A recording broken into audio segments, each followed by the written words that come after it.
মহান মে দিবসে শ্রমিক সমাবেশ করছেন জামায়াতে ইসলামের সহযোগী সংগঠন বাংলাদেশ শ্রমিক কল্যাণ ফেডারেশন। সেখান থেকে যুক্ত হচ্ছেন আমাদের সহকর্মী সাকিব। সাকিব, সমাবেশে দলের কেন্দ্রীয় নেতারা কি বলছেন, এই মে দিবস নিয়ে তারা কি বার্তা দিচ্ছেন?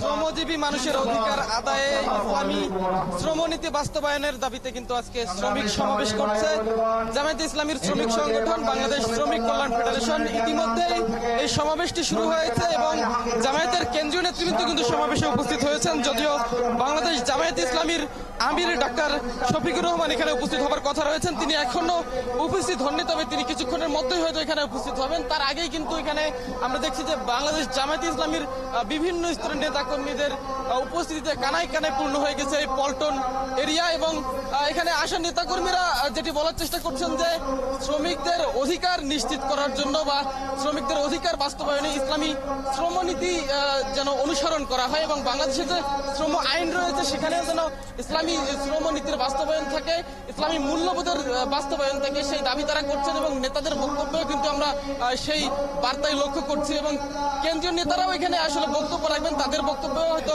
তেমন কিছুই উঠে আসবে। এখানে যারা নেতাকর্মীরা এসেছেন তাদের প্রত্যাশা যে শ্রমিক মালিক সম্পর্ক যেন ঠিক থাকে, শ্রমিক মালিকের মধ্যে যেন কোনো দ্বন্দ্ব না থাকে, শ্রমিকরা যেন তাদের ন্যায্য অধিকার ফিরে পান এবং মালিকরাও যেন আসলে তাদের কাজে সন্তুষ্ট থাকেন, সেই ধরনের একটি শ্রমনীতি তারা চান এবং ইসলামী আসলে সেটার একমাত্র সমাধান হতে পারে বলে তারা আসলে মনে করছেন এবং তারা তেমন প্রত্যাশাও আসলে করছেন। এবং এখানে শ্রমিক কল্যাণ ফেডারেশনের সাধারণ সম্পাদক কিছুক্ষণ আগে বক্তব্য রেখেছেন, তিনি বলছিলেন যে আসলে বিগত ফ্যাসিবাদী আমলে তারা এই শ্রমিক সমাবেশও আসলে করতে পারেননি বা শ্রমিকদের অধিকার নিয়ে কোনো ধরনের আয়োজনও তারা আসলে করতে পারেননি, তাদের উপর আসলে নানা ধরনের নির্যাতনের কথাও তারা বলছেন।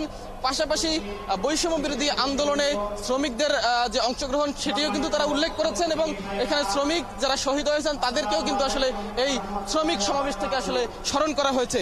সমাবেশটি এখনো আসলে চলমান রয়েছে। এখানে জামায়াতের আমির সহ জামায়াতের কেন্দ্রীয় নেতৃবৃন্দ আসবেন এবং বাংলাদেশ শ্রমিক কল্যাণ ফেডারেশনের কেন্দ্রীয় সভাপতি আনোয়ার শামসুল ইসলাম, তার সভাপতিত্বে আসলে সমাবেশটি অনুষ্ঠিত হচ্ছে, তিনিও বক্তব্য রাখবেন, কেন্দ্রীয় নেতৃবৃন্দ বক্তব্য রাখবেন। তাদের বক্তব্যের পরবর্তীতে আসলে আমরা আসলে আবার হয়তো জানাতে পারবো। আজকে ধন্যবাদ আপনাকে, আপনি খোঁজখবর রাখতে থাকুন, নিশ্চয়ই পরবর্তী সংযোগে আমরা এ বিষয়ে আর আপডেট জানবো আপনার থেকে।